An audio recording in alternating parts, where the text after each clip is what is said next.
The air in San Miguel was a meal you never ordered but had to eat with every breath. It tasted of coal dust from the smelter, the sour tang of overworked mules, and the sharp, clean scent of curing leather from the saddlery.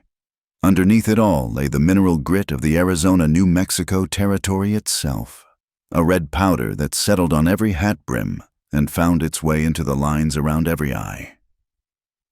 The sun of 1878 was a hammer, and the wind, whipping through the spiked yucca, was a lash. Evelyn Hart felt it all, a constant assault on the senses she had carefully cultivated in the muted, damp air of Boston. At 24, she was a teacher by trade but a photographer by soul, a secret correspondent for a reformist gazette that believed the truth could be found in the far-flung corners of the nation. She had come west to capture that truth, chasing a story about progress. But what she found was something far more raw. Her heavy wooden camera, with its brass lens and accordion bellows, was a cumbersome anchor to her old life, a strange and delicate machine in a land of brute force. The locals watched her with a mixture of curiosity and suspicion. This slender woman with hair the color of autumn leaves, who spent more time staring into a black cloth than she did at the men who tried to catch her eye.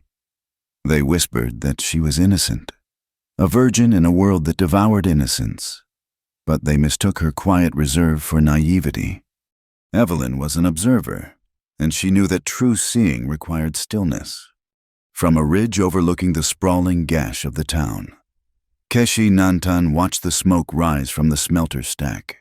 To him, the town did not smell of industry. It smelled of impatience, of a deep hunger that gnawed at the land and its people. He was Chiricahua Apache, a warrior who had learned the terrible cost of fighting and the bitter taste of treaties that dissolved like salt in the rain. Now, he walked a narrow path between worlds, earning his keep as a tracker and guide for the district governor, a legal arrangement that chafed like a poorly tanned hide but kept his people safe from the random angers of the settlers. His past was a landscape of ghosts, of battles fought and brothers lost. His eyes, dark and deep-set, missed nothing.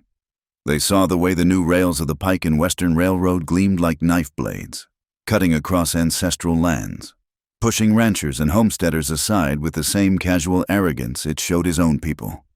Silas Pike, the man whose name was stamped on every spike and tie, was a name that felt heavy on the tongue, a name that meant trouble.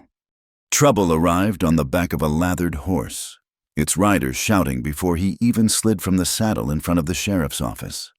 Apaches, they hit the ore wagon from the north. Mine took the whole payroll shipment. The town's lazy afternoon hum erupted into a swarm of angry voices. Men poured out of Murphy's saloon, their fear quickly hardening into a familiar, ugly rage. Sheriff Baines, a man whose gut strained the buttons of his vest, stepped onto the boardwalk, his face a mask of practiced authority. He held up a hand for quiet, though his eyes scanned the crowd, stoking the fire, not calming it. "Now, hold on," he boomed, his voice carrying over the murmurs. "We knew this was coming. They've been getting bolder. Silas Pike himself warned me." The mention of the railroad baron's name gave the anger a direction. It was not just a robbery. It was an attack on progress, on the very idea of San Miguel. Evelyn, hearing the commotion from the small room she rented above the general store, grabbed her satchel of glass plates and her camera. This was the story, not the sanitized version of expansion she was meant to write, but the friction, the fire where two worlds met and burned. She felt a knot of fear in her stomach, a cold counterpoint to the desert heat, but the journalist in her pushed it down. To tell the truth, you had to be willing to look it in the face, no matter how ugly. Meanwhile, a deputy found Keshi mending a bridle in the livery. "Sheriff wants you," the young man said, trying to sound official but unable to hide the nervous tremor in his voice. "Wants you to track him. Says he wants the best." Keshi's hand stilled. He knew what this was, a performance. Baines needed an Apache to hunt Apaches, to give his verdict the scent of authenticity. It was a bitter sort of work, proving his people's innocence by hunting ghosts. He gave a slow, deliberate nod, his face unreadable. He would go. Not for the sheriff, but for his own reasons. A lie left to fester could become a truth in the minds of men, and that was a poison he would not allow to spread. By the time Evelyn reached the scene, a dusty canyon several miles from town, the sun was beginning to dip, casting long, dramatic shadows. The ore wagon lay on its side like a slaughtered beast, its cargo of silver ore glittering uselessly in the dirt. The two drivers were gone, their bodies already taken back to town. A small crowd of men, led by Sheriff Baines, milled about, their boots scuffing away any real evidence. Evelyn ignored them, her focus entirely on her craft. She found a vantage point, set up her heavy tripod, and disappeared under the black focusing cloth. The world inverted in the ground glass, a strange, silent version of the chaotic scene. She worked methodically, her hands steady as she coated a glass plate with collodion, sensitized it in a silver nitrate bath, and loaded it into the camera. Each photograph was a commitment, a slow and deliberate act of capturing a single moment of light. She took a wide shot first, capturing the wagon and the sweep of the canyon walls. Then she moved closer, focusing on the splintered wood of the wagon, the deep gouges in the earth. Keshi arrived on foot, moving with a fluid silence that startled the men standing guard. He did not speak to the sheriff, did not even acknowledge him. His gaze was fixed on the ground, reading the story that the earth held. Baines watched him, a smirk playing on his lips. "See, boys," he said to the men around him. "Takes a savage to catch a savage." Keshi ignored the insult. His eyes followed the chaos of tracks, filtering out the clumsy prints of the townsmen. He saw where the wagon's mules had panicked. He saw where men had leaped from the rocks above. But he also saw what was not there. There were no marks of the knee-high moccasins his people wore, fashioned for silence and speed. Instead, he found a clear, deep impression near a patch of disturbed gravel. It was the print of a heavy, square-toed boot, its sole studded with a pattern of hobnails, the kind of boot worn by Gandhi dancers, the men who laid track for the railroad. He knelt, his fingers hovering over the indentation, a cold certainty hardening in his gut. This was a lie written in the dirt. He followed the line of the print, his eyes catching something else. Baines's men had missed a single, dark feather, not from an eagle, but from a common crow, dyed and clipped to look like a warrior's token. It was an amateur's mistake, an insult. As he stood, his gaze swept the scene and fell upon Evelyn. He saw her there, a strange figure with her three-legged machine, her head hidden under a dark shroud. She was a complication he did not need, another white person documenting a fiction. Their eyes met for a brief moment as she emerged from under the cloth. She saw an intensity in his stare that was unnerving, a silent appraisal that seemed to see right through her. He saw a woman who did not flinch, whose gaze was direct and questioning. Evelyn, her senses heightened by the tension, turned her camera slightly, reframing her shot to include the spot where the Apache tracker was looking so intently. It seemed important. She did not know why. She saw only the disturbed patch of earth, but the light was good, and the details would be sharp. She slid the plate holder into the camera, pulled the dark slide, and uncapped the lens, counting the seconds in her head before capping it again. The light burned the image onto the wet glass, capturing the truth of the scene, a truth she did not yet understand. Keshi turned away and walked back towards the sheriff, his expression a stony mask.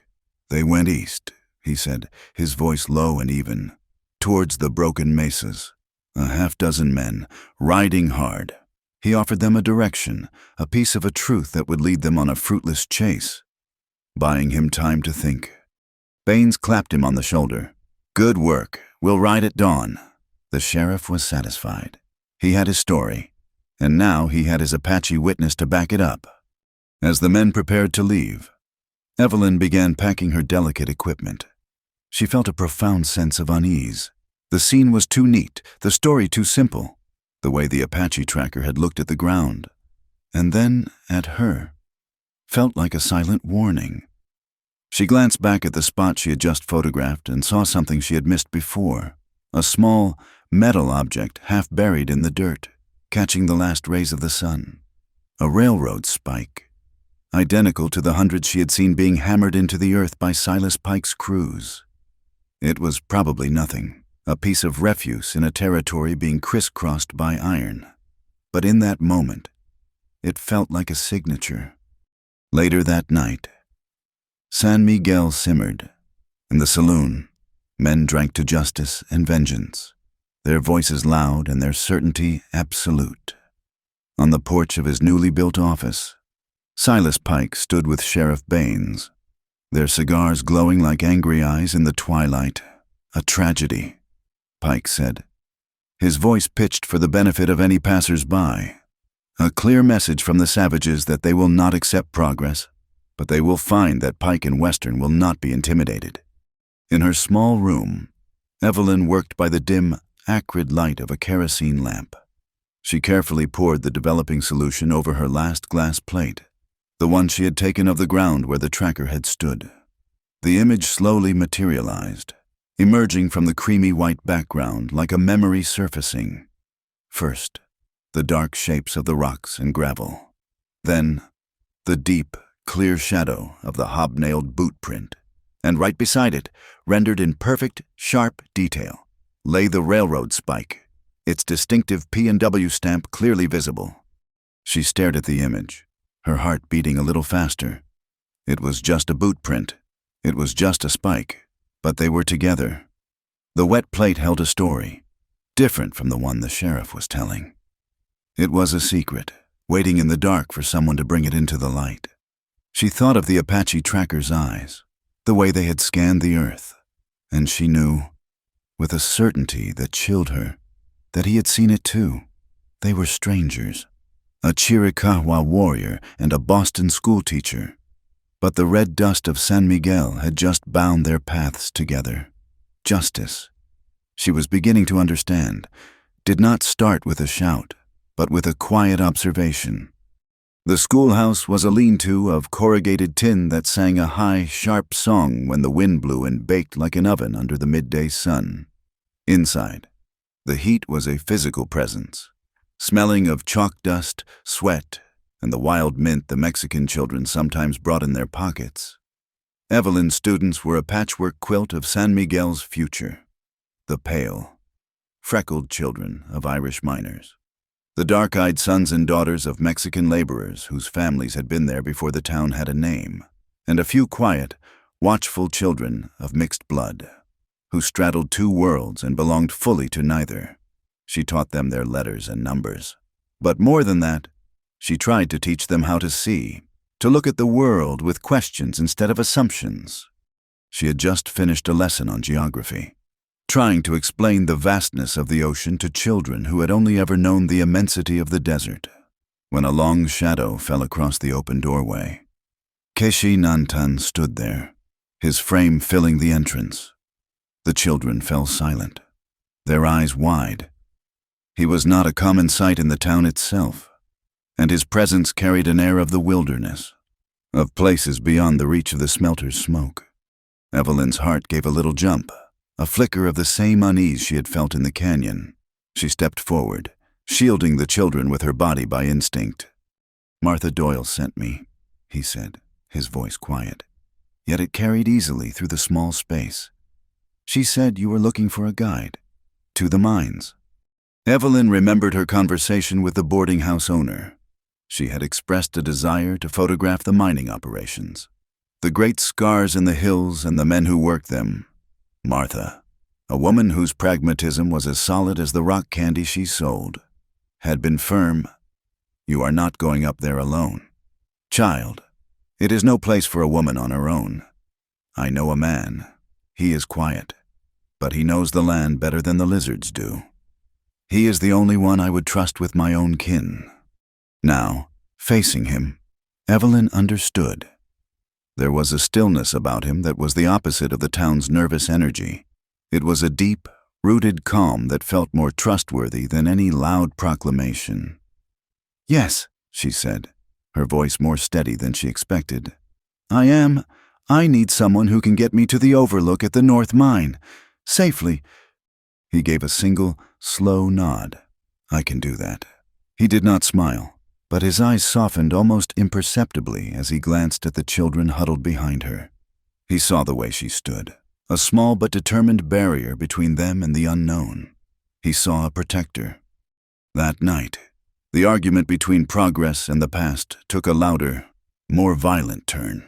A powerful explosion ripped through the darkness, shaking the flimsy wooden buildings of San Miguel and rattling the glass in Evelyn's window.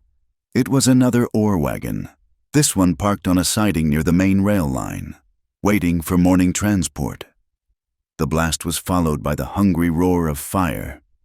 Within minutes, the street was full of panicked citizens. Silas Pike was there first, his face a grim mask in the flickering firelight, flanked by Sheriff Baines. Retaliation. Pike's voice was a steel whip, cutting through the confusion. "They are attacking the railroad itself now.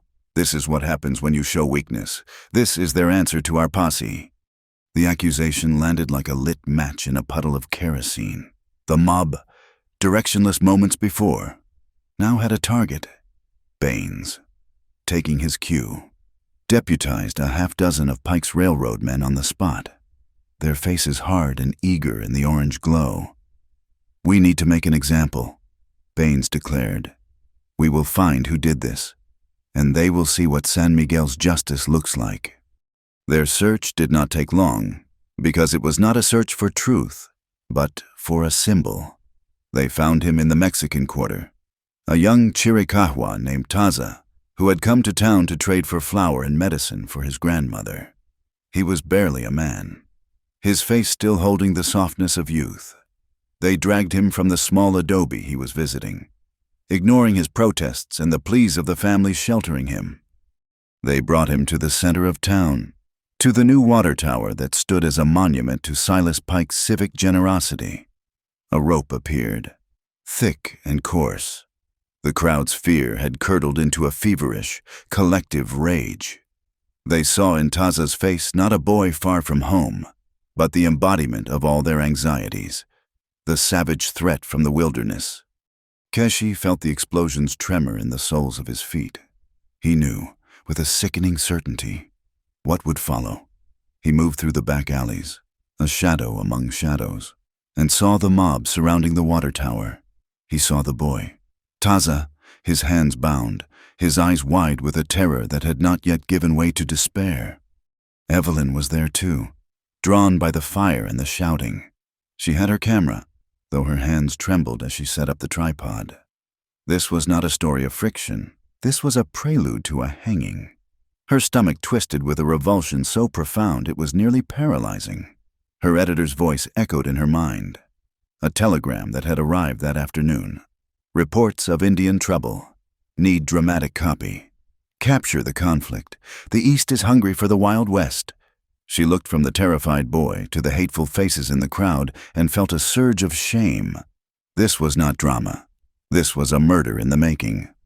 Keshi stepped out of the darkness and into the firelight. He did not shout. He simply walked through the crowd, which parted before him, their drunken bravado momentarily faltering in the face of his cold calm. He stopped before Sheriff Baines. "This is not justice," Keshi said, his voice level. "This is a crime. The boy has had no trial." Baines laughed. "A short, ugly bark. We are the trial, Keshi, and the jury. And in about 5 minutes, we are going to be the executioner. Now get out of the way before you end up swinging next to him." "He was not there," Keshi stated. "A simple fact against a tidal wave of emotion. I know his family. He is not a warrior." "They are all warriors," one of Pike's men snarled, shoving Keshi's shoulder. That was the only opening Keshi needed. He moved with a speed that was almost invisible. He did not strike the man.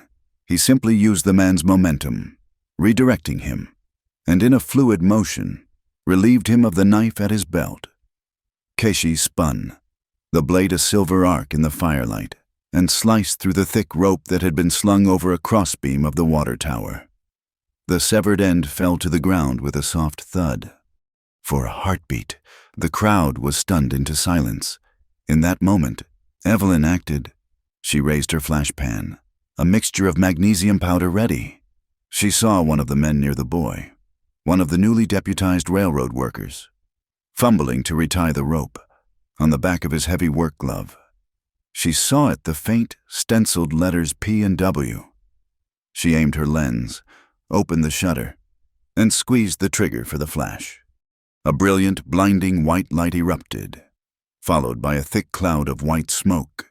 The mob cried out, shielding their eyes. Horses reared. In that instant of manufactured chaos, Keshi moved again. He cut the bindings on Taza's wrists. "Run," he said in their shared tongue. "Run to the river and do not stop." The boy needed no other encouragement. He vanished into the same shadows from which Keshi had emerged. The momentary blindness passed, replaced by a renewed, more focused rage. But now it was directed at Keshi, who stood alone, the small knife held loosely in his hand. He was not cornered. He was ready. He met their glares, his eyes promising a cost they were not truly willing to pay.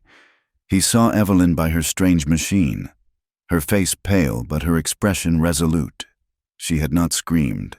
She had not run. She had created the light that gave the boy his chance. Baines, his face purple with fury, pulled his pistol. "That is enough. You are under arrest for interfering with justice." But the momentum was broken. The mob's bloodlust had been interrupted, and now, with the intended victim gone, it began to cool into a grumbling uncertainty.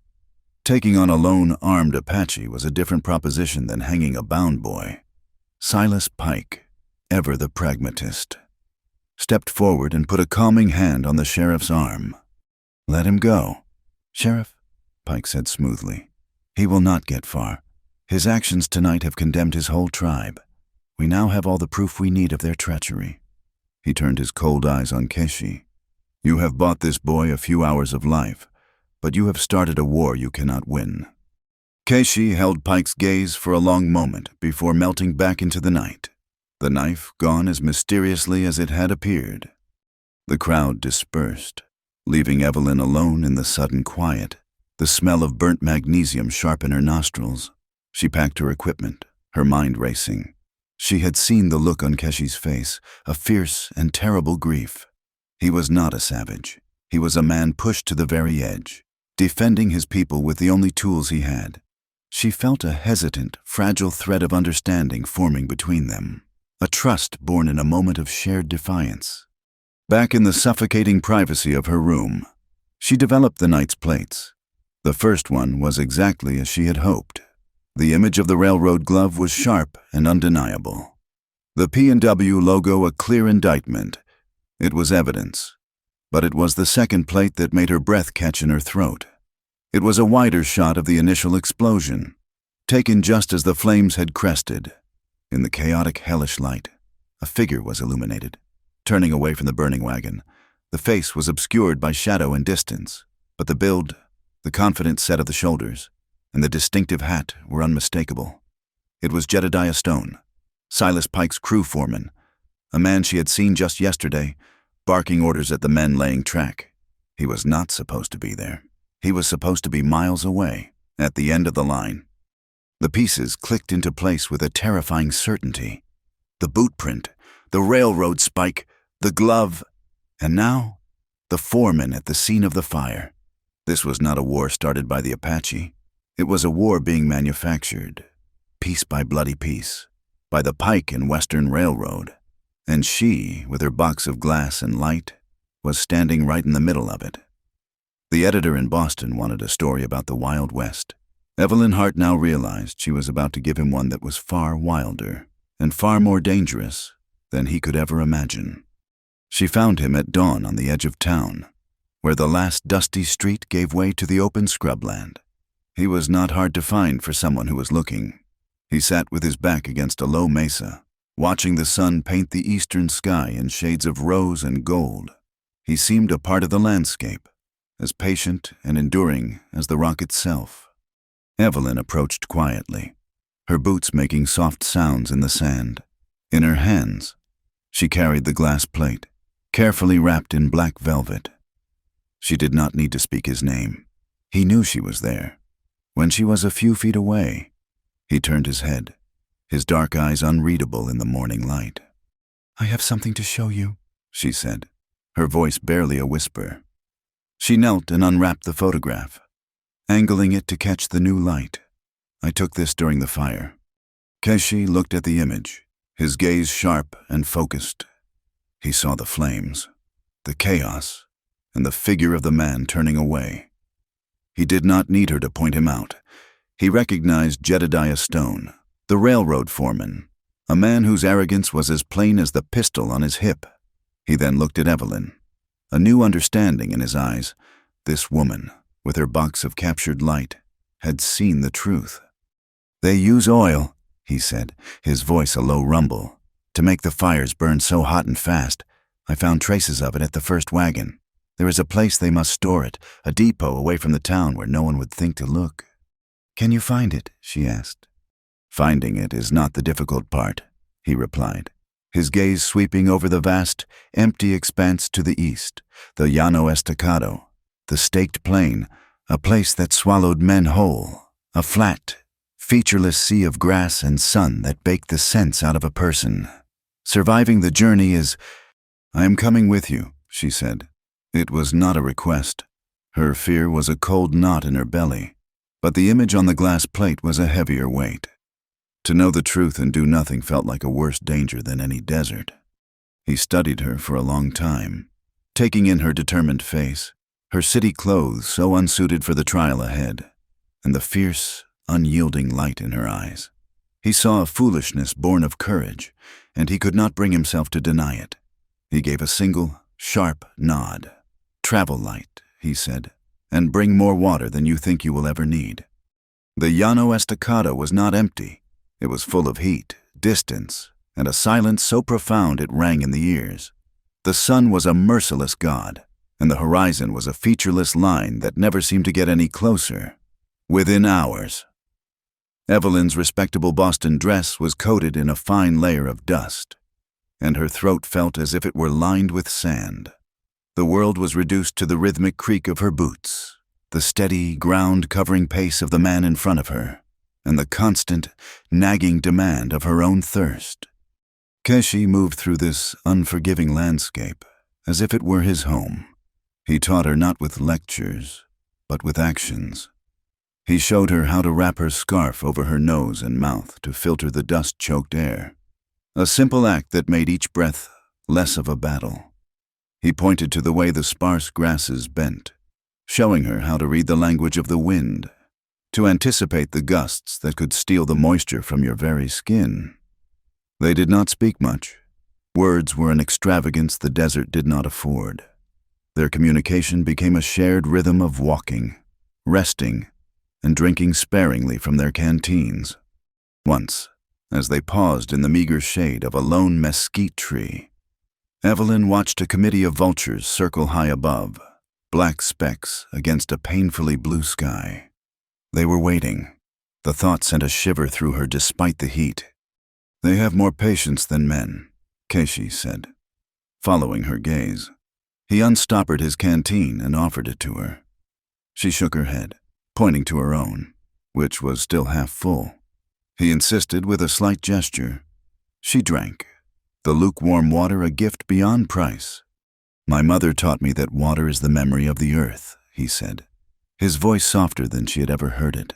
"It remembers every stone it has touched, every root it has nourished. When we drink, we are drinking that memory.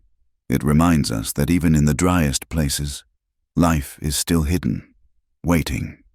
Evelyn looked at him, at the deep lines the sun had carved around his eyes, and saw not just a guide, but a man who held a universe of knowledge she could not begin to comprehend. Her world of books and theories felt thin and brittle out here. Here, truth was about survival. It was about finding the hidden memories of the earth before the sun and the vultures claimed your own. They found the mercenaries on the third day. The flat plain had begun to break into a series of shallow, rocky canyons, a maze of stone and shadow. Keshi sensed them before he saw them, a subtle shift in the air, a wrongness. He held up a hand, and they froze, melting into the cover of a rock outcropping. Below them, in a narrow passage, 3 men were resting their horses. They wore the rough clothes of railroad workers, and their faces were hard and cruel. One of them was complaining loudly about the heat, about the waiting. "Pike is not paying us enough to cook out here. I say we finish the job tonight and get back to whiskey that is not warm enough to bathe in." The proof was laid bare, a casual admission of guilt spoken into the canyon silence. Keishi's hand went to the knife at his belt. His plan was to wait for darkness, to slip past them, but one of the men's horses, smelling their presence, whickered and stamped its feet. The man looked up, his eyes narrowing. "What was that?" There was no more time for stealth. The next moments were a blur of violent motion. Keishi pushed Evelyn behind a large boulder, his voice a low command. "Stay down." He moved like a phantom, a silent, deadly force.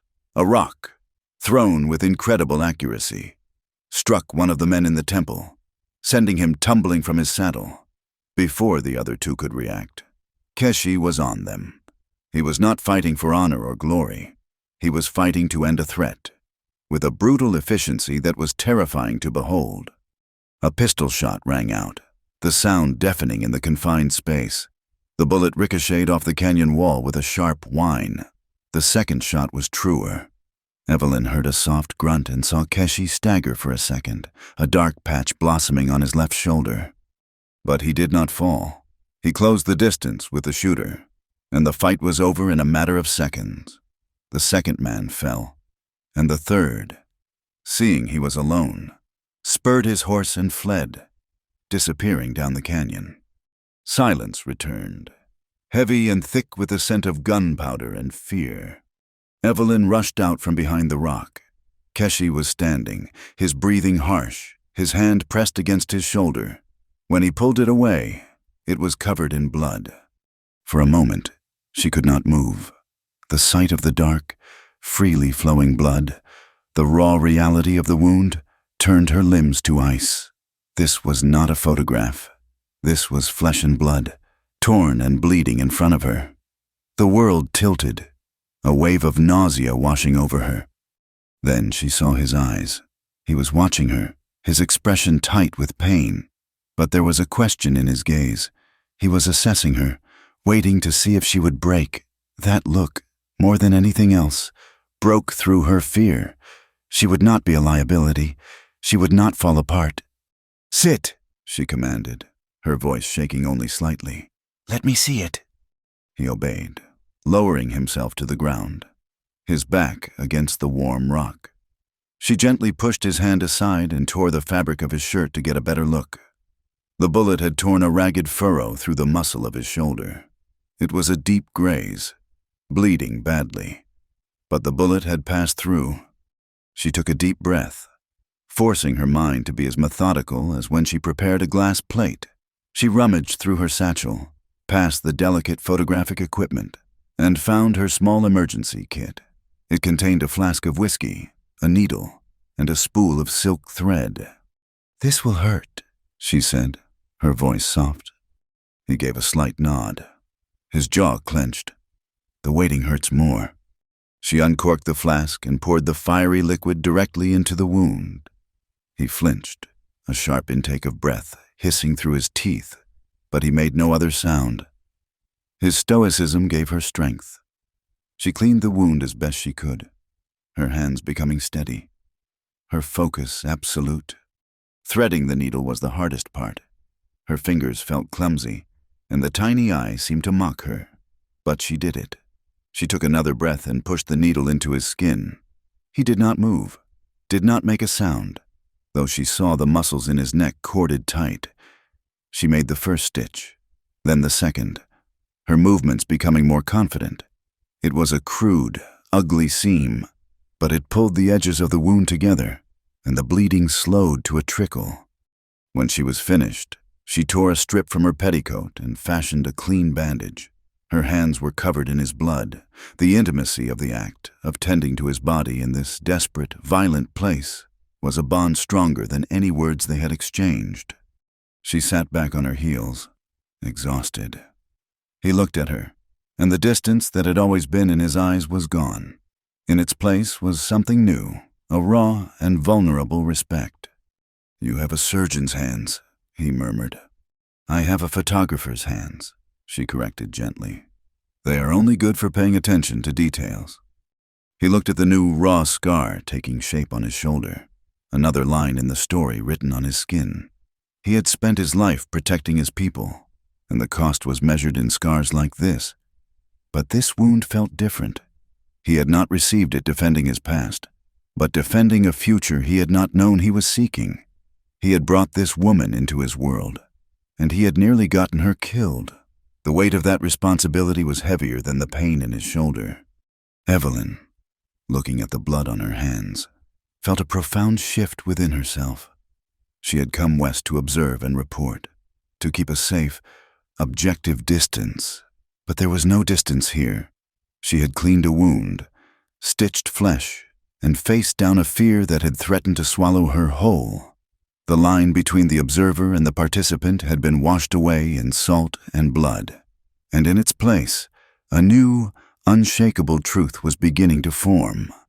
Murphy's saloon had never been a place of quiet contemplation, but it had never been a courtroom either.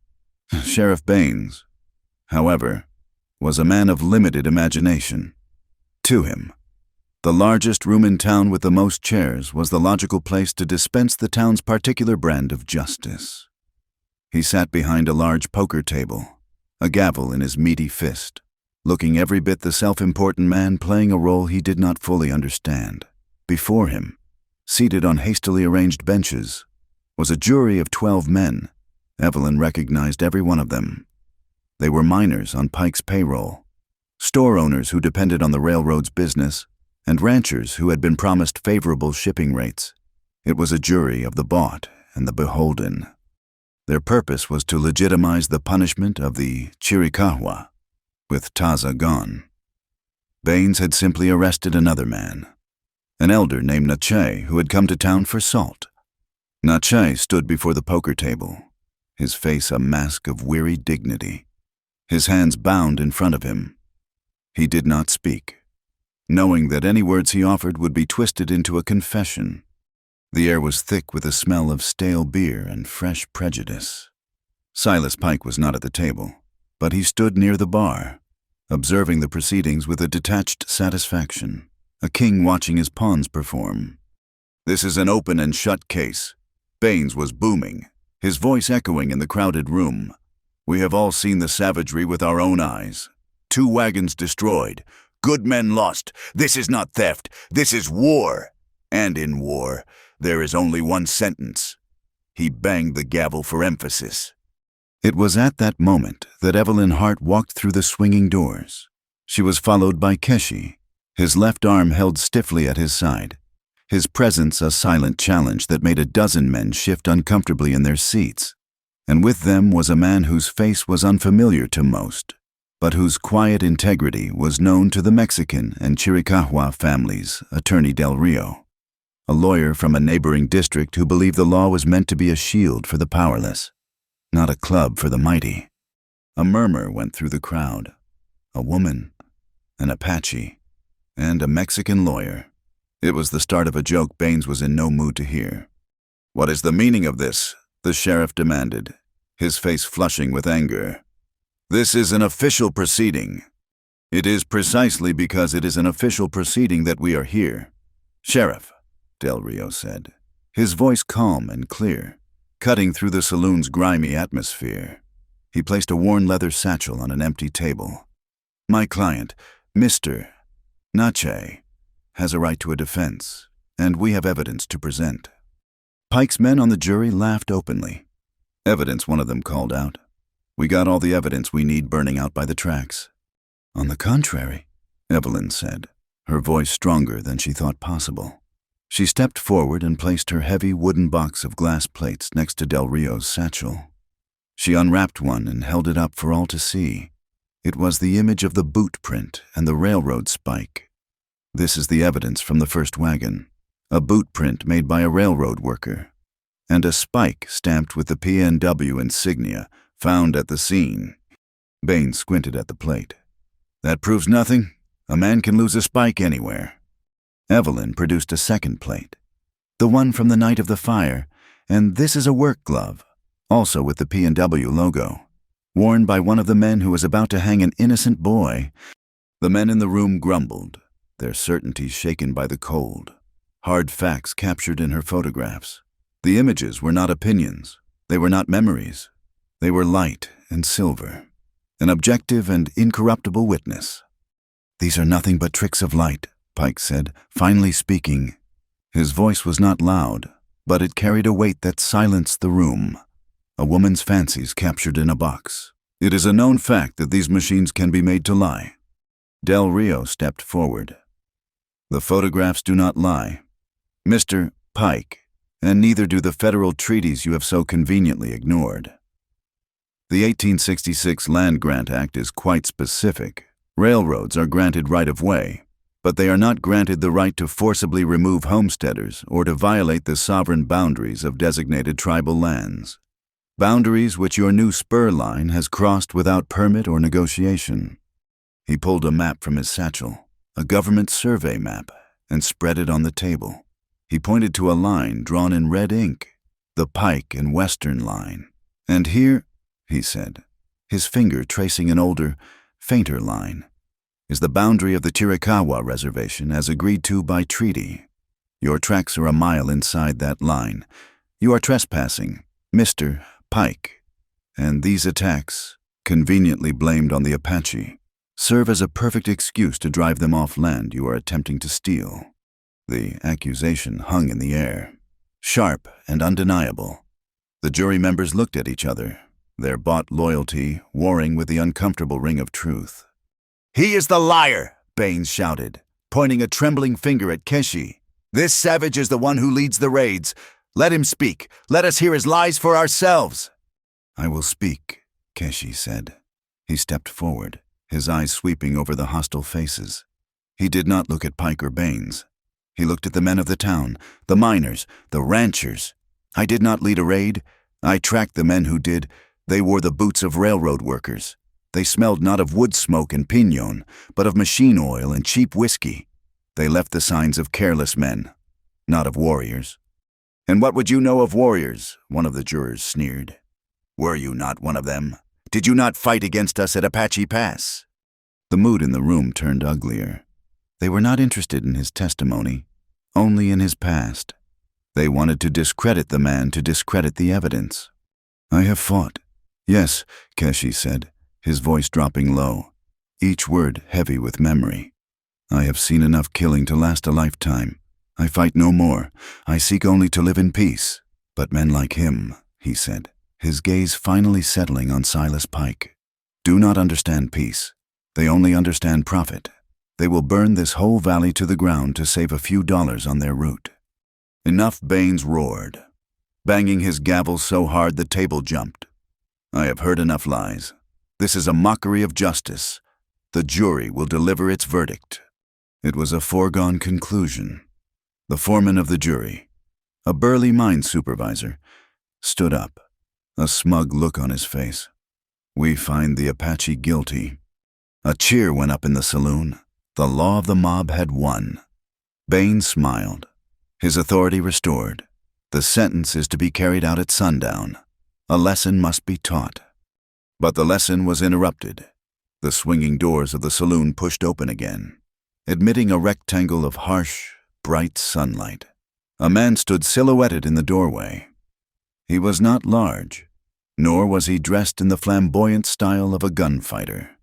He wore the simple, dusty clothes of a man who spent most of his time in the saddle, but on his vest was a small, five-pointed star, and it caught the light, shining with an authority that made the sheriff's tin badge look like a toy. "I would advise against that." "Sheriff," the man said, his voice calm and steady. He stepped inside, his eyes taking in the scene with a quick, professional assessment, the bound elder, the sham jury, the triumphant railroad baron. "And who are you to advise me?" Baines blustered, though his confidence had visibly deflated. The man walked to the center of the room. "Federal Marshal Andrew Fletcher. I am tracking a bank robber who was last seen heading toward this district, but it appears I have stumbled upon a different sort of crime altogether." His gaze fell on the map, then on Evelyn's photographs. He looked at Del Rio, giving a slight nod of professional respect. He looked at Nache, his eyes softening with something that looked like pity. Finally, he looked at Sheriff Baines. "This is not a court of law, Sheriff," Fletcher said, his voice flat and final. "This is a saloon full of angry men. Whatever justice you think you are dispensing here is a farce. Untie the prisoner." For a moment, Baines seemed ready to argue. He looked to Silas Pike for support, but Pike's face was a careful, neutral mask. He knew the limits of his influence. A local sheriff could be bought, but a federal marshal was a different kind of animal, an agent of a power that reached all the way to Washington. Baines hesitated, then sullenly motioned for one of his deputies to cut Nache's bonds. Marshal Fletcher turned to the room at large. "This proceeding is concluded. The prisoner is released for lack of any credible evidence presented in a legitimate court. I suggest you all go back to your business." He did not raise his voice. He did not draw his weapon, but his words had the force of a landslide, scattering the mob's certainty. The men of the jury looked at their feet, avoiding Pike's gaze. The crowd began to mutter and shuffle out, the spectacle over. One of the jurors, emboldened by whiskey, paused as he passed Evelyn. "You would do well to remember your place," he snarled under his breath. "A woman should not teach the men of the West their business." The threat was quiet, but it was as sharp and cold as a knife blade. Soon, only a few people remained in the saloon: Evelyn, Casey, and Del Rio. Standing with the now free Nache, Marshal Fletcher stood by the table, examining one of Evelyn's glass plates with a thoughtful expression. Silas Pike and Sheriff Baines watched them from the bar, their faces dark with thwarted rage. A temporary peace had been won, not by a gun, but by a map, a photograph, and a simple badge of office. But Evelyn knew, with a certainty that chilled her to the bone, that the real fight for San Miguel had only just begun. The law had come to town, but the law of the jungle was not ready to surrender. The victory in the saloon was as thin and fragile as a pane of glass. It had stopped one injustice, but it had also shown Silas Pike that the law, when wielded by honest hands, was a genuine threat. And Pike was not a man who tolerated threats. He preferred to eliminate them. The warning came on the wind, carried by a young Mexican boy whose uncle worked the freight lines. He had overheard men talking at a watering hole far down the line. Men with black flags stitched crudely onto their saddlebags. They spoke of a town that needed to be taught a lesson, of a photographer who saw too much, and an Apache who had forgotten his place. They were coming tonight. Marshal Andrew Fletcher did not waste time with doubt. He gathered the small group that had stood against Baines in the saloon: Evelyn, Keshi, and Attorney Del Rio. He also sent for Martha Doyle, whose boarding house was the town's unofficial heart, and a handful of ranchers and miners he had sized up as men who would not be easily bought or bullied. They met in the back room of the general store, the air thick with the smell of coffee beans and impending violence. "They will not come from the front," Casey said, his finger tracing a line in the dust on the floor, sketching a map of San Miguel. "The main street is a bottleneck. They will come from the south, using the arroyo for cover, and they will hit the warehouse district first, to burn your records, your supplies, to create chaos." Fletcher nodded. His eyes narrowed in concentration. "Panic is the goal. They will try to divide us, make us run in circles while they pick off their real targets." He looked directly at Evelyn, then at Keshi. "And make no mistake, you two are the real targets." A plan began to form, a collaboration between two different worlds. Fletcher, the lawman, thought in terms of fields of fire, barricades, and command structures. Keshi, the warrior, thought in terms of shadows, diversions, and the natural pathways of the land. Together, they devised a two-tiered defense. A main group of riflemen, led by Fletcher, would hold a line along the edge of the warehouse district, a direct show of force. A second, smaller group, led by Keshi, would hide in the rocks and gullies to the west, waiting to strike the attackers on their flank once they were engaged. "We need a signal," Fletcher said, looking at the crude map. "A way to coordinate the flank attack." All eyes turned to Evelyn. "The water tower," she said, her voice quiet but firm. "It is the highest point. I can use a lantern, 1 light when they are sighted, 2 when they are fully committed to the attack. That will be your signal to move." Keishi's expression tightened. "It is the most exposed place in town. They will see the light. They will come for you." "That is why I must be the one to do it," she replied. Meeting his gaze, "They are coming for me anyway. I would rather face them on my own terms. As a participant, not as a victim hiding under a bed." In that moment, she felt the last vestiges of the Boston Observer fall away. She was no longer just a teller of stories. She was part of the story, her choices shaping its outcome. The weight of her camera felt like a memory from another life. The weight of the heavy lantern she now held was the reality of the present. As twilight bled across the sky, turning the red dust to a deep purple, the town transformed. It was no longer a collection of individuals seeking their fortune. It was a community bracing for a fight. Men who had argued over water rights now stood shoulder to shoulder, checking their rifles. Martha Doyle organized the other women, preparing bandages and buckets of water. The tension was a living thing, a hum that vibrated in the cooling air. Keishi walked with Evelyn to the base of the water tower. His shoulder was a dull, persistent ache, a reminder of the violence that had brought them to this night. He looked at the tall, skeletal frame of the tower, and then at her face pale but resolute in the gathering dark. He wanted to tell her not to go, to stay on the ground where he could protect her, but he saw the same stubborn courage in her that he had seen in the desert. And he knew that to deny her this role would be to deny the very spirit he had come to admire. "Be watchful," he said, the words feeling inadequate. "You too," she whispered. He reached out, his fingers brushing against hers, a brief, fleeting contact that sent a jolt through them both. Then he was gone, a shadow disappearing towards the western rocks. Evelyn climbed the long ladder, the lantern banging against the rungs. From the top, the whole of San Miguel was laid out before her, a scattering of yellow lights against an immense darkness. She felt terribly alone, a single point of light in a sea of shadow. But she also felt a strange sense of purpose. This was her post. This was her stand. They came near midnight. First, a distant rumble, a vibration felt more than heard, then the unmistakable sound of dozens of horses moving at speed. A line of dark shapes emerged from the arroyo, flowing toward the warehouses like a black tide. Evelyn's hand trembled as she uncovered the lantern's lens, sending a single, steady beam of light into the night. The attack began with a volley of torches, fiery arcs that sailed through the air and landed on the dry wooden roofs of the warehouses. The first building caught with a whoosh, flames climbing eagerly into the sky. Gunfire erupted, the sharp crack of Fletcher's men's rifles answered by the deeper roar of the attackers' guns. The night exploded into a nightmare of shouting, whinnying horses, and the constant, deafening report of firearms.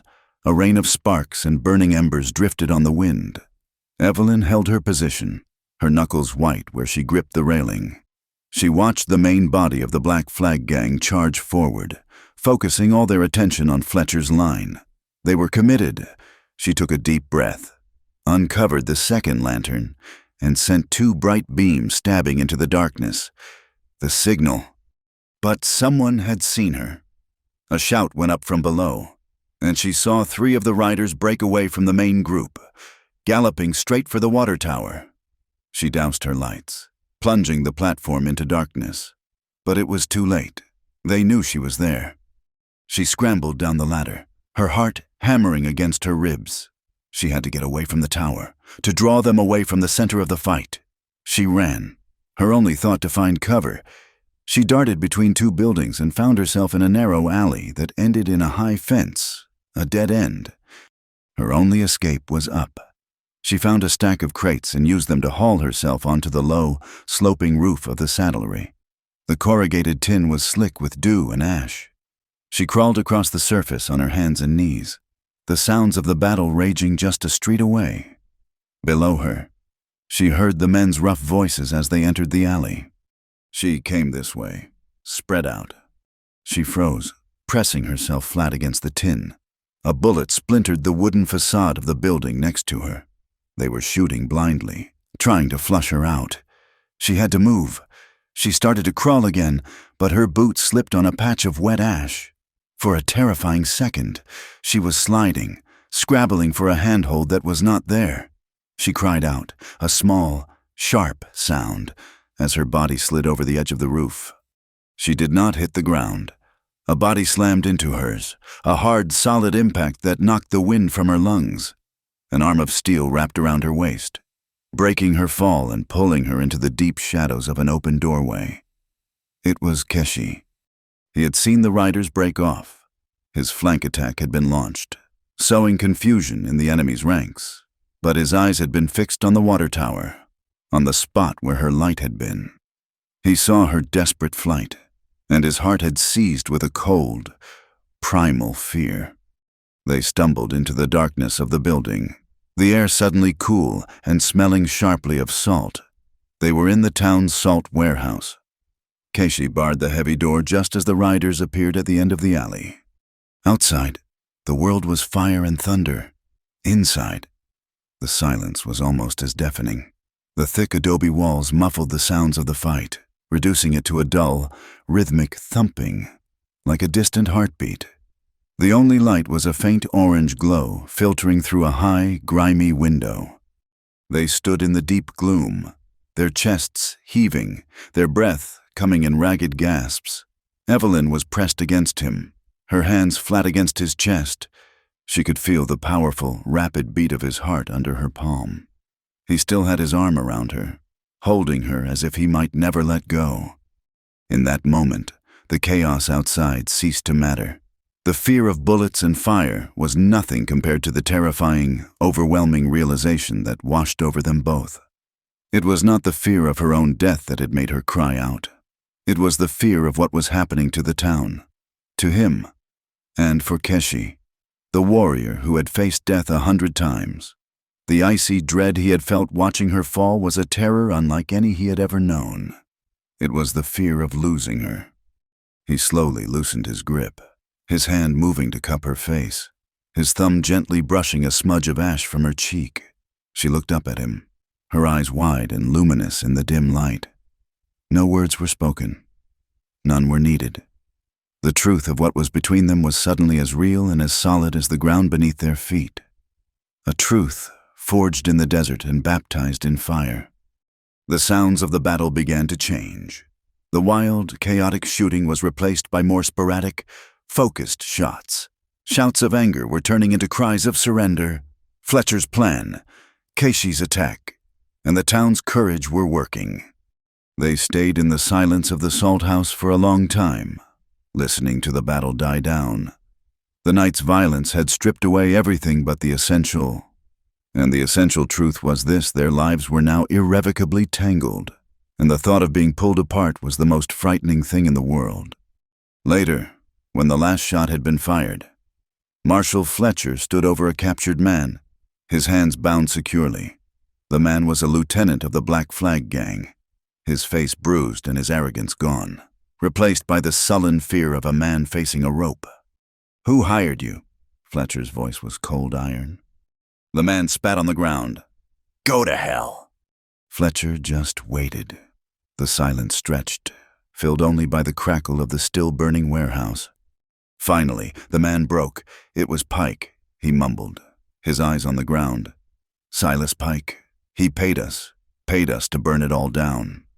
The sun rose on a town that had been to war with itself and won. The air, thick with the ghosts of gunpowder and smoke, carried a new scent as well. The clean, sharp smell of splintered pine and the determination of a community sweeping up the ashes. San Miguel was wounded, but its spine was not broken. The Black Flag Gang was scattered, their leader confessing in Marshal Fletcher's makeshift jail cell. A fragile, exhausted peace settled with the morning dust.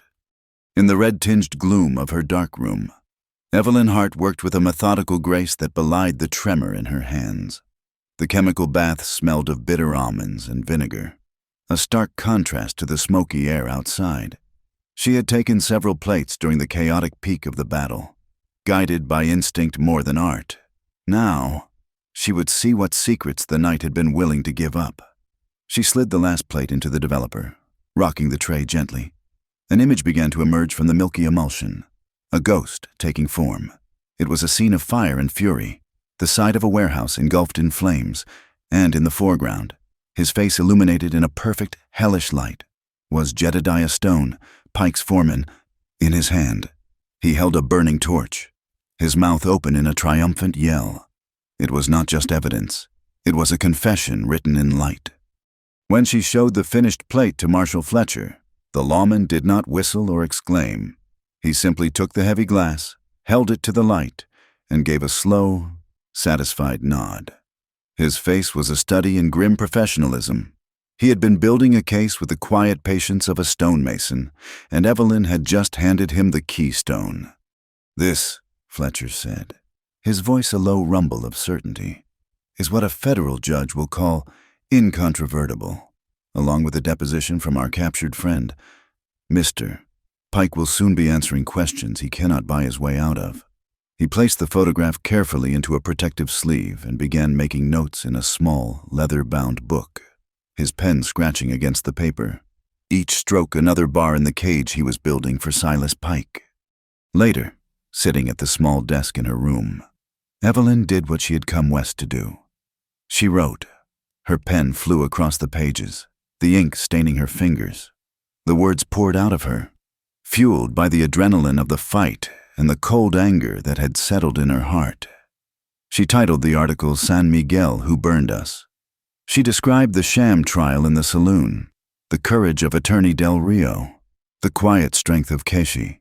She wrote about the greed of the railroad, the terror of the attack, and the resilience of the townspeople who had stood together. It was the most powerful, most honest thing she had ever written, the truth, in all its ugly and beautiful detail. She folded the pages, ready to send them with the morning stagecoach. Her editor would be ecstatic. This was the story that would make her name, the kind of crusading journalism that could effect real change. But her hand hovered over the envelope. A cold unease crept over her, a feeling more unsettling than the fear she had felt on the rooftop. She thought of the words she had written, how they would be read in parlors and offices 1,000 miles away. The story would be simplified. Brave town defeats railroad thugs with help of noble Apache. And then what Pike would be arrested. Yes, but his influence was like a root system, deep and tangled throughout the territory. His men, the ones who had escaped, would not see this as justice. They would see it as a betrayal. Retaliation would be swift, and it would not be aimed at Marshal Fletcher or the now vigilant town. It would be aimed at the easiest, most vulnerable target, the people they already hated, Keshi's people. The article that was meant to be a sword of justice could become the spark that ignited a massacre. She looked at her ink-stained fingers and imagined they were stained with something far worse. Keshi found her staring at the folded pages, her expression lost and troubled. He did not ask what was wrong. He had seen the way the pen and the paper called to her, and he understood the power of the words she commanded. He also understood the burdens that came with such power. He looked at the worry etched on her face, and he made a decision. "There is a place you should see," he said, "a different story than the one you will find in this town." She looked up at him, her eyes full of the conflict that was tearing her apart. She trusted him. After the fire, after the shared terror and the silent understanding in the salt house, trust was the air she breathed when he was near. She nodded, placing the unsealed envelope in a drawer. the story could wait. They rode out of San Miguel, heading not for the harsh plains, but for the rolling foothills that climbed toward the distant, blue mountains. The landscape began to change, the scorched earth giving way to patches of stubborn green. The air grew cooler, cleaner, scented with pine and damp earth. Keishi led her along a path that was nearly invisible, a trail that spoke of long use by feet that knew how to walk without leaving a scar. After a few hours, they descended into a hidden valley, a slash of impossible life cupped in the hands of the rocky hills. A clear stream, the heart of the valley, ran through a meadow of tall grass. Sheltered by the cottonwoods were the wickiups of his people, simple, elegant structures of willow and hide that seemed to have grown from the earth itself. The camp was quiet, a place of purposeful activity. Women scraped hides, their movements economical and practiced. An old man sat in the sun, carefully straightening arrows. Children stopped their play to watch them, their dark eyes wide with a solemn curiosity. No one was hostile, but Evelyn felt their watchfulness, a deep reserve that came from a long and painful history with strangers. She was keenly aware of her otherness, of the space she was taking up in this world that was not hers. Keishi led her to the edge of the stream, where an old woman sat on a smooth, sun-warmed rock. Her face was a beautiful ruin, a testament to a long life of sorrow and joy. Her skin the color and texture of tanned deer hide. Her eyes, however, were bright and sharp, and they missed nothing. Keishi spoke to her in their language, his voice soft with a respect that bordered on reverence. The elder, whose name was Deepwater, looked at Evelyn for a long time. Then she gestured for Evelyn to sit. She had seen the photograph. Keishi had shown it to her. "The fire writing is a powerful thing," Deepwater said, her English slow and thoughtful, like stones being chosen from the riverbed. "It can show a truth that words try to hide." She paused, her gaze distant. But fire is a tricky spirit. The one who holds the fire also holds the responsibility. You must ask yourself, who will this fire warm and who will it burn? The simple, metaphorical words went straight to the heart of Evelyn's dilemma. She looked down at her hands, at the faint ink stains that still marked her skin. Her article was a fire. It could shine a light on Pike's crimes and bring the warmth of justice to San Miguel. Or it could leap out of control, burning innocent people who were already living on the edge of destruction. The responsibility was hers. Truth was not a simple thing to be shouted from the rooftops. It was a force that had to be wielded with wisdom and care. Later, as the sun began to set, casting the valley in a soft, golden light, a young woman approached Evelyn and shyly offered her a folded blanket. It was beautifully woven, the pattern a series of interlocking lines that looked like falling rain. It was heavy and smelled of wood smoke and sage. The gift was a quiet, profound gesture of acceptance. Evelyn found Keishi by the stream, watching the water flow over the rocks. She sat beside him, the new blanket wrapped around her shoulders. She had checked the wound on his shoulder earlier. The crude stitches she had made held firm, and the angry redness was gone.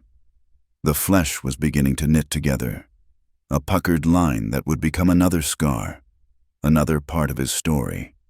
The sight of it healing gave her a sense of hope that felt fragile yet intensely real.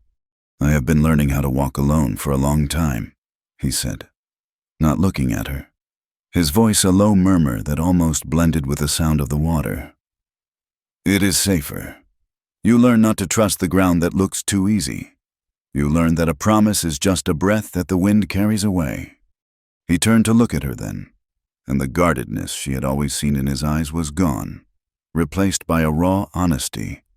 "But in the desert, when you did not break, and in the fire, when you did not run, I have started to trust the ground under my feet again." It was the closest he had ever come to revealing the landscape of his heart. He, who had been betrayed by treaties and laws, was learning to trust a woman whose entire life was built on words and images. Evelyn felt her own heart ache with a feeling so powerful it almost stole her breath. I understand now, she said softly, her hand resting on the folded article in her lap. About the fire. The truth is not a weapon to be thrown. It is a tool. It has to be used to build, not just to tear down. She would not send the article. Not yet. First, she would give Marshal Fletcher and his slow, methodical law a chance to work. She would use her fire to provide light, not to start a wildfire. In the quiet of the hidden valley, surrounded by a people who had every reason to hate her, she had found not just a story, but a deeper understanding of her own responsibility. She looked at Keshi, at the healing scar on his shoulder, and felt the first tentative stitches beginning to close around her own guarded heart. The cabin was a simple, sturdy box of logs tucked high in the headwaters, a forgotten remnant of some long-gone prospector's dream. Marshal Fletcher had sent them there. Pike is a caged animal right now, he had warned, and a caged animal is most dangerous right before the hunter comes. Lie low for a few days. Let me work. The journey up had been steep and quiet, each step taking them further from the smoke and anger of the valley and deeper into a world of whispering pines and cold, clear air. The silence inside was a living thing, broken only by the snap and hiss of the fire in the stone hearth and the soft sigh of the wind curling around the eaves. For 2 days, they had existed in this peaceful suspension. The world shrunk to the 4 walls of the cabin. They moved around each other with an unspoken understanding, a rhythm born of shared peril and intuitive trust. She would brew coffee while he split wood for the fire. He would watch the ridgeline with a hunter's stillness while she sat sketching the patterns of frost on the single glass window pane. They were no longer just a photographer and a guide, no longer a woman from the east and a man of the west. Those definitions had been burned away in the fire and washed clean in the desert. They were simply Evelyn and Keshi, 2 people who had seen the deepest parts of each other's courage and fear, and had not looked away. On the 3rd night, a deep cold settled over the mountains. Outside, the stars were chips of ice in a black, velvet sky. Inside, the fire threw dancing shadows on the rough-hewn walls, painting the small room in hues of orange and gold. Evelyn had just finished changing the dressing on Keshi's shoulder. The wound was healing cleanly, the ugly seam she had stitched in the canyon now a tidy, dark line against his skin. Her touch was gentle, practiced, her proximity a comfort he had ceased to question. He sat on the hearth, the warmth of the stone seeping into him, watching her put away the bandages. The firelight caught the red in her hair and softened the determined line of her jaw. He saw in her face the echo of every moment they had shared the dust of the canyon, the terror of the fire, the quiet dignity of the Chiricahua Valley. She was, he realized, the most honest person he had ever known. Her honesty was not in what she said, but in what she saw, and in her refusal to look away from the truth, no matter the cost. She finished her task and turned, her work done, but instead of moving away, she remained before him, caught in the space between them. The air grew thick, charged with all the words they had never spoken. The easy companionship of the past days deepened into something more profound, more fragile. He could see the pulse beating in the delicate skin of her throat. Slowly, as if breaking a spell, she reached out and took his hand. His fingers were calloused and strong, her own slender and cool. She did not intertwine their fingers, but simply held his hand in both of hers, a gesture of profound and simple possession. He saw that her eyes were glistening, wet with an emotion that was not sadness, but something far more overwhelming. Her voice, when she spoke, was barely audible above the crackle of the logs, a sound meant only for him. "Stay tonight," the Virgin whispered. The words were a plea, an invitation, a surrender. She leaned in, her movement fluid and natural, and her lips brushed against his ear. She hesitated for a heart-stopping second, then bit him gently. A touch so light it was like the whisper of a moth's wing, a playful, tender claim that sent a shock of warmth straight through him. It was a gesture of such disarming intimacy, so utterly her own, that it breached the final wall of his warrior's reserve. He turned his head, his face now inches from hers. He saw the universe in her damp, hopeful eyes. He saw a future he had never dared to imagine. He brought his other hand up to cup her cheek, his thumb stroking the line of her jaw. The world outside, with its violence and its lies, ceased to exist. There was only the fire and the small, sacred space between them.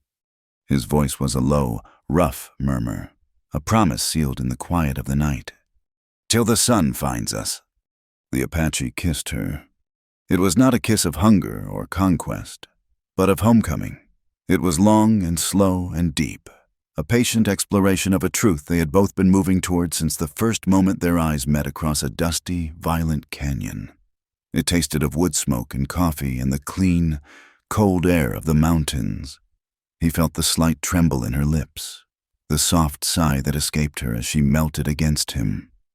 She felt the steadfast strength in him, a protective warmth that enveloped her, promising a safety she had never known. It was a kiss that spoke of gratitude, of relief, of a profound and unshakable recognition of one soul for another. It was a healing. When they finally broke apart, they were both breathless, their foreheads resting against each other. The air between them hummed. He reached for the rain-patterned blanket, the gift from his people, that lay folded on a nearby stool. He shook it open and wrapped it around both of them, pulling her close against his side. She leaned her head against his good shoulder, her body fitting against his as if it were made to be there. They sat in silence for a long time, watching the flames dance and weave, cocooned in the warmth of the fire and the soft wool of the blanket. The blanket itself felt like a blessing, a silent acceptance from the world she had so recently entered. The night was no longer a thing to be feared or endured, but a sanctuary.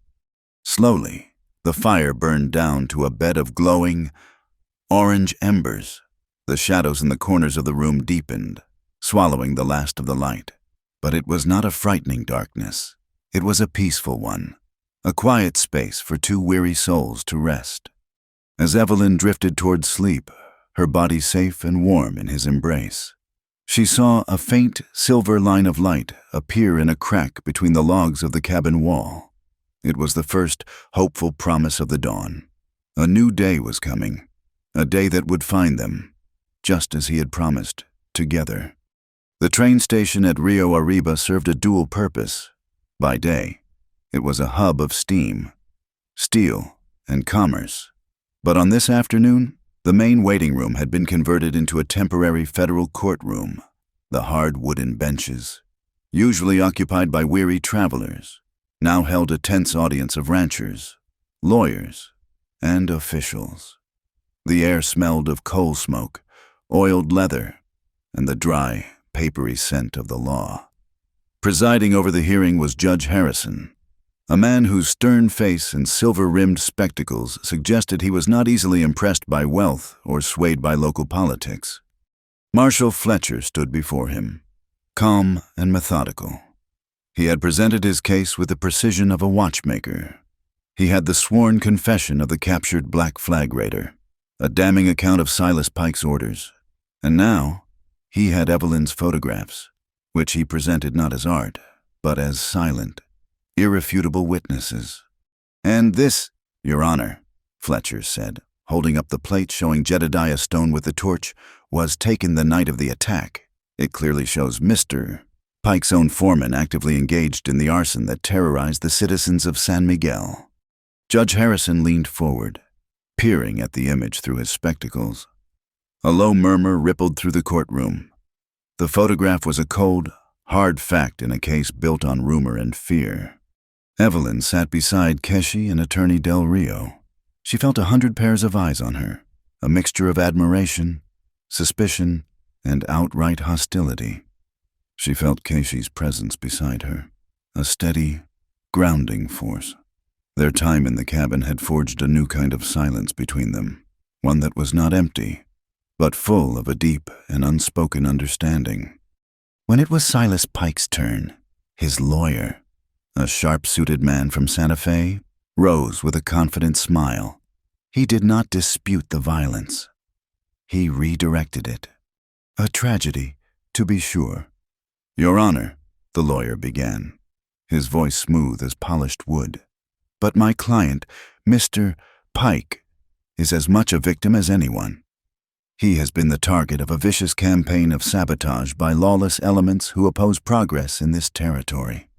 He then produced his star witness, a homesteader who swore under oath that he had seen a band of Apaches, led by Keshi himself, planning the raids. The man's testimony was smooth, well-rehearsed, and full of convincing details that were all lies. "But the cornerstone of our defense, Your Honor," the lawyer announced with a flourish, "is this." He produced a document from a leather portfolio and handed it to the judge. A legally executed contract, signed and witnessed, in which the Chiricahua tribal elders, including the late chief, willingly sold the parcel of land in question to the Pike and Western Railroad for a generous sum. Mr. Pike was not trespassing. He was developing his own property. The room fell silent. A signed contract. It was a trump card that threatened to undo everything. Judge Harrison examined the document, his expression unreadable. Del Rio leaned forward, his face tight with concern. A legitimate-looking contract could muddy the waters enough for Pike to escape. The judge handed the document to Del Rio for inspection. As Del Rio examined the signatures, Evelyn leaned closer, her eyes drawn not to the writing, but to the paper itself. It was a heavy, creamy vellum, of high quality, and in the corner, held up to the slanting afternoon light, she saw it, a faint, almost invisible watermark embedded in the fibers, an eagle with its wings spread. Her breath caught in her throat. She knew that watermark. She had seen it before. She leaned over and whispered urgently to Del Rio, her voice so low it was barely a breath. "The paper. Ask me where I've seen that paper."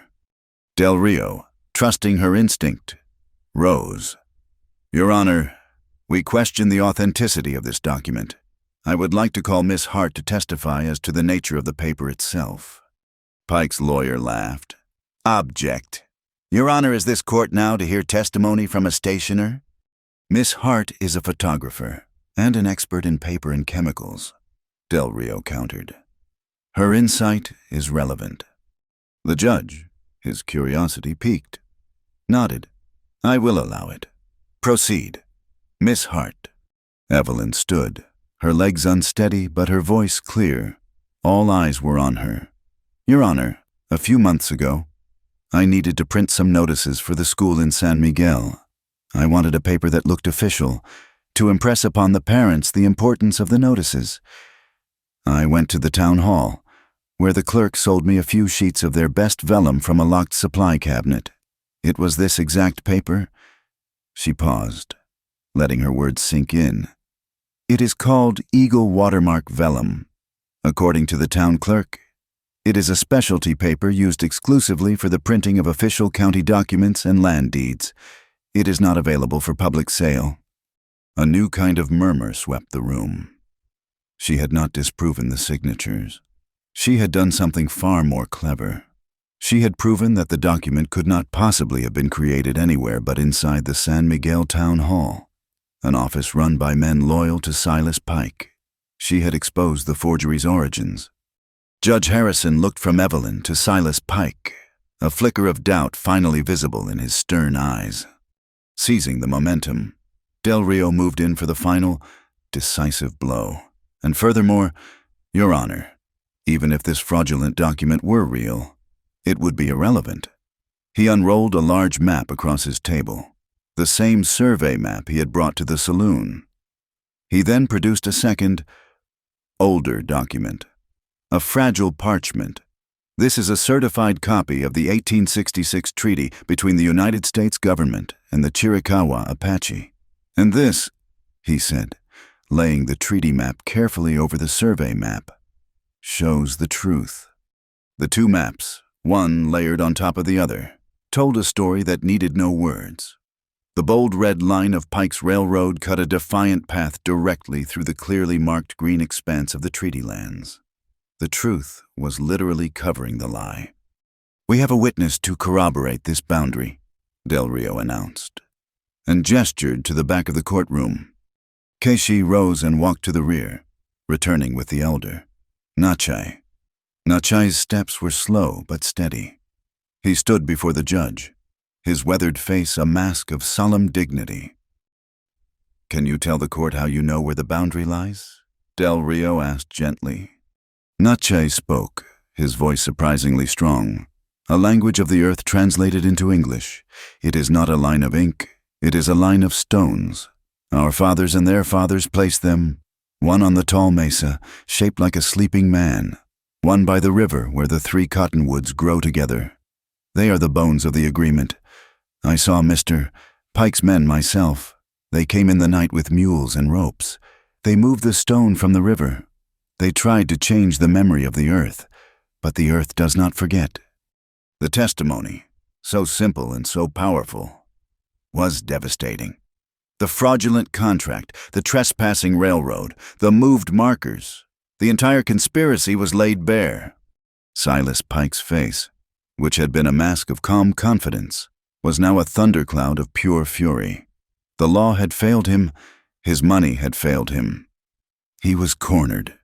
He locked eyes with Sheriff Baines, who stood near the courtroom doors. Pike gave a barely perceptible nod, a silent, deadly command. He stood up abruptly. "This is an outrage," he shouted. "Creating a diversion, this court is a circus." In the ensuing commotion, Baines and 2 other men loyal to Pike slipped out into the hallway. Marshal Fletcher, sensing the shift in the atmosphere, saw the movement. "Stay here," he said in a low voice to Evelyn, and moved to follow them. The moment Fletcher stepped into the corridor, the trap was sprung. The 2 men lunged at him, while Baines drew his pistol. But they had underestimated the marshal, and they had forgotten about Keishi. Keishi moved with a silent, explosive speed that seemed impossible. He was not a man of courtrooms, but of action. He launched himself past Fletcher, knocking Baines's gun arm upwards just as it fired.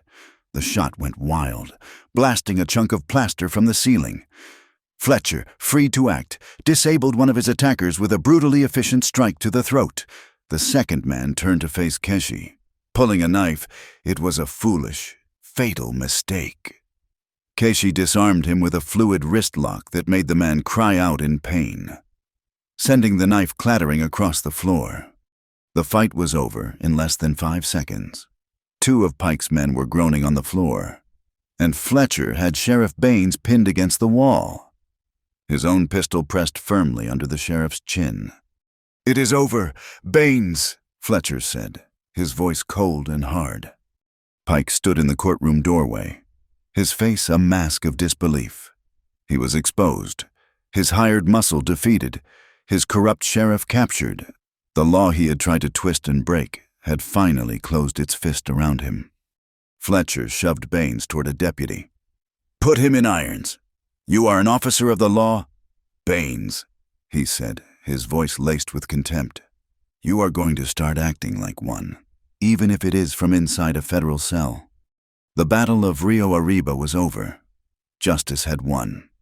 Not with a single dramatic blow, but with the careful layering of truths, a photograph on a glass plate, a watermark on a piece of paper, and an old map laid carefully upon a new one. Silas Pike did not wait for the judge's gavel to fall. While the courtroom was still processing the raw truth of the layered maps and the old man's testimony, Pike was already moving. He was not a man accustomed to losing, and he did not intend to start now. With the chaos of the hallway skirmish as his cover, he slipped out a side door, commandeered a horse, and rode south. He rode with the singular focus of a cornered wolf fleeing a forest fire, not toward safety, but back to the heart of his power, back to San Miguel.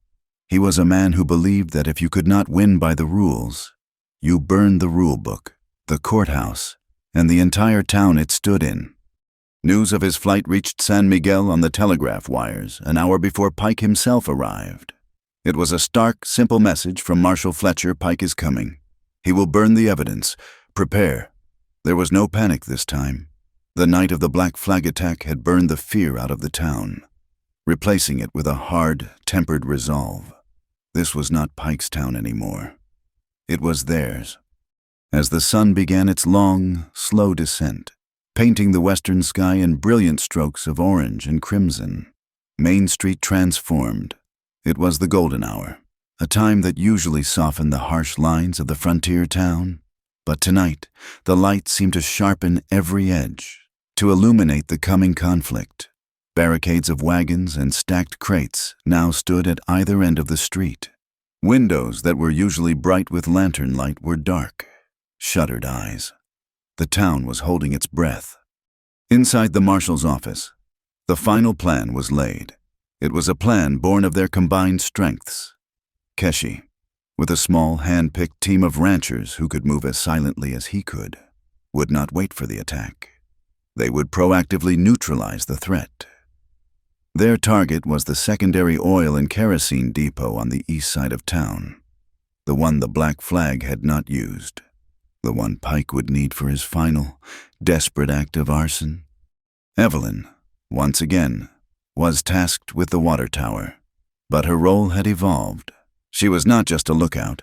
She was the commander of the town's eyes. With a large signal mirror and a carefully worked-out set of codes, she would be the nerve center, using the last rays of the setting sun to communicate the enemy's movements to Fletcher's riflemen, who were now positioned on the rooftops. As she climbed the ladder, the mirror strapped to her back, she felt the familiar knot of fear. But it was different now. It was a cold, clear-headed fear, the kind a general feels before a battle, not the frantic terror of a cornered animal. From her perch, she saw the whole board. She saw Keshi and his men melt into the shadows of the alleyways. She saw the glint of rifle barrels on the rooftops. She saw the empty waiting stage of Main Street below.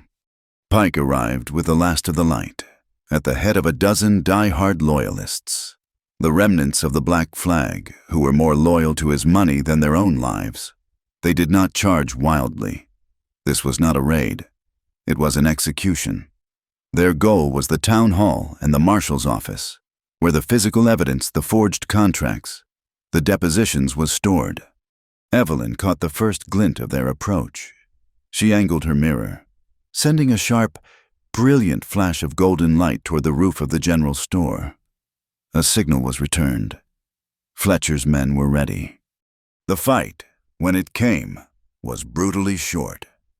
As Pike's men thundered onto Main Street, they were met not with a panicked defense, but with a disciplined, coordinated crossfire. Riders tumbled from their saddles. Horses screamed and reared.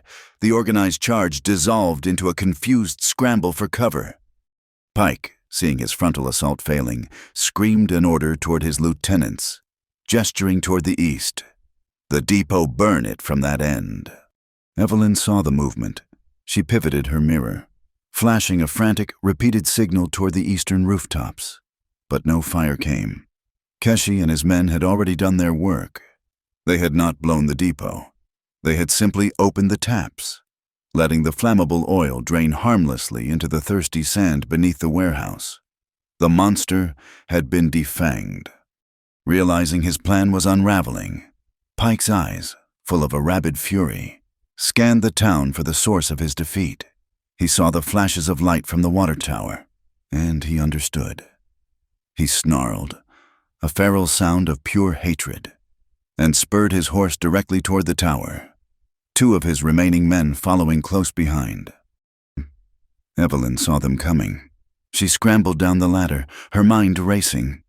This time there was no alley, no easy escape. She ran out into the open, hoping to draw them away from the town center. Pike was on her in seconds. He leaned down from his saddle, his powerful arm sweeping her off her feet.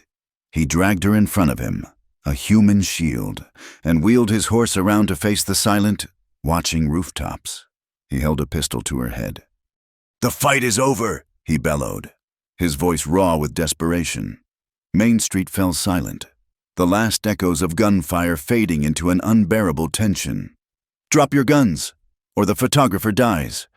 Keshi emerged from the alley near the far end of the street, a rifle in his hands. Marshal Fletcher's voice called down from the roof of the saddlery. "Let her go. Pike, there is no way out." "I will make a way out," Pike screamed, his grip tightening on Evelyn. "Progress requires sacrifice. This town is a sacrifice I am willing to make to see this territory move forward." Evelyn, held tight against Pike's chest, the cold steel of the pistol against her temple, found her voice. It did not shake. "Progress does not require you to burn poor people out of their homes. Mr. Pike," she said, her words clear and carrying in the still air. "That is not progress. That is just greed." Pike laughed, a harsh, ugly sound. "The weak are always trampled by the strong. It is the law of nature." At the far end of the street, Casey slowly, deliberately, lowered his rifle and placed it on the ground. He held his empty hands up. The move was so unexpected, so contrary to the violent logic of the moment, that it stunned Pike into a moment of inaction. "What are you doing?" Pike snarled, his eyes fixed on Casey. "You want a target?" "Pike," Casey called out, his voice steady. "Here I am. Let her go, and you can deal with me, the man you truly hate." Pike's eyes gleamed with triumph. This, he understood. The warrior's challenge. He saw weakness in Casey's gesture. He nudged his horse forward, dragging Evelyn with him, pulling Casey's full attention, moving them both toward the center of the empty street, into a clear and open space. It was the opening Fletcher had been waiting for. From the rooftop, the marshal's rifle cracked. A single, sharp report that broke the spell. It was not a killing shot. It was the shot of a surgeon, a lawman. The bullet struck Pike's gun hand, shattering the bone. The pistol flew from his grasp. The horse, terrified by the sudden shock and the man's cry of pain, reared violently. Pike was thrown from the saddle, landing hard in the dust. Before he could recover, Casey was on him. In the same instant, Fletcher's deputies swarmed from their positions. It was over. The remaining Black Flag riders threw down their guns in surrender. The people of San Miguel began to emerge from their homes and businesses.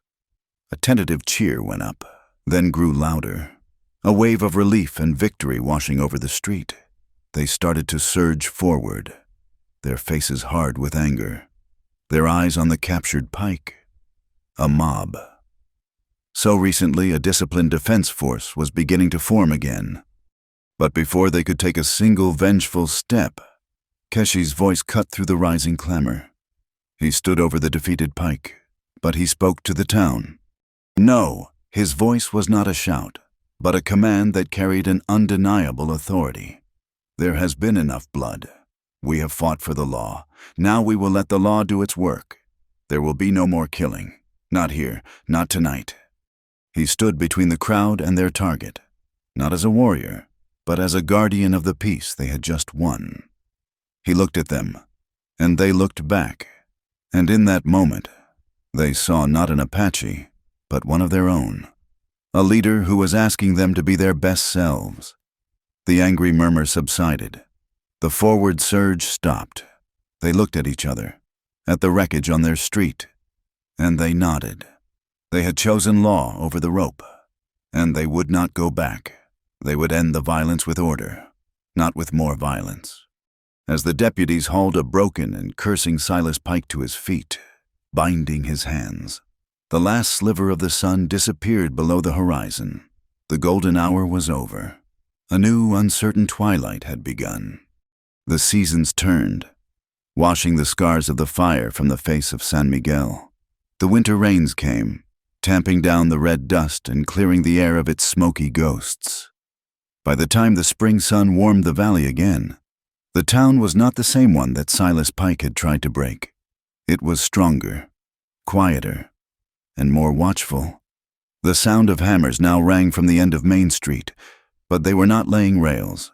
They were raising the walls of a new schoolhouse, a sturdy wooden building with real glass windows, built on land donated by a rancher who had once stood on Pike's jury. The federal court's decision had been slow in coming, but decisive. Pike was gone, his assets seized, his name now a curse whispered in the saloons he once owned. Sheriff Baines was serving a long sentence for corruption and attempted murder, and the railroad, under new, court-appointed management, had been forced to honor the treaties. From the top of the water tower, you could now see the new line of track being laid, a great, shining curve that respectfully skirted the edge of the Chiricahua lands, a silent, steel testament to the fact that progress did not have to mean destruction. The line of power had been bent to the line of justice. Evelyn Hart found she had no desire to return to Boston. The muted grays and damp air of her old life felt like a faded photograph compared to the vivid, challenging reality of San Miguel.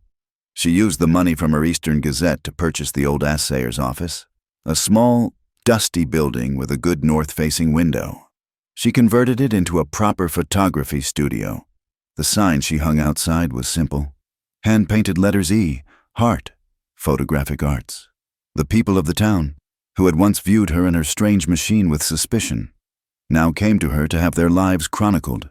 She captured the proud, tired faces of miners, the shy smiles of newly married couples, and the solemn dignity of Mexican families who had called this place home for generations. She was no longer an outsider documenting a story. She was the town's memory keeper. One afternoon, a package arrived on the stagecoach. Inside was a stack of newspapers, fresh from the presses in the East. On the front page was her article. Printed under the title she had finally chosen, San Miguel, The Day We Chose Law. The story was accompanied by the stark, powerful reproduction of her photograph of Jedediah Stone, his face illuminated by the fire he had started. She had told the truth, not as a weapon of vengeance, but as a careful record of a community's choice. The story was not about a lone hero or a savage villain. It was about ordinary people who, when tested, had found an extraordinary courage.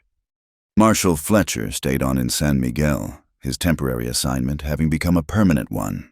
The territory needed a lawman who could not be bought. One afternoon, he found Casey watching the new schoolhouse being built, the sounds of saws and laughter filling the air. "I have a proposition for you," Fletcher said, leaning against a stack of fresh lumber. He pulled a folded document from his coat. "It is an official contract.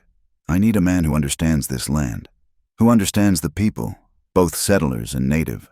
Someone to act as a special deputy, an advisor on land disputes and treaty matters. The pay is good, the authority is real." He held out the paper, offering Casey a badge, a salary, a place within the white man's world of law. Casey looked at the document, at the official seal and the neat lines of legal text. He saw the path it offered: a steady wage, a respected position, a chance to work for justice from the inside. He thought of the long, bitter history of his people, of the endless chain of broken promises written on papers just like that one. Then he looked at Fletcher, a man he respected, a man who had proven his word was as solid as the granite of the mountains. "My people have a saying," Casey said, his voice quiet. "A man who tries to stand in two canoes at once will end up in the river." He did not take the paper. "I will help you. When you need me to read the land or speak to the elders, I will be there. But I cannot wear your badge. I cannot belong to your world." Fletcher looked disappointed, but he nodded, understanding. You would rather walk between them. A bridge must have footing on both sides. "Marshal," Casey replied, "or it is of no use to anyone." He was no longer a man haunted by the past, but a man defined by his freedom to choose his own path, a path that served his people and the fragile peace they had all fought for. In the days that followed, a new rhythm settled between them. Sometimes he would be gone for weeks, living with his people in the hidden valley.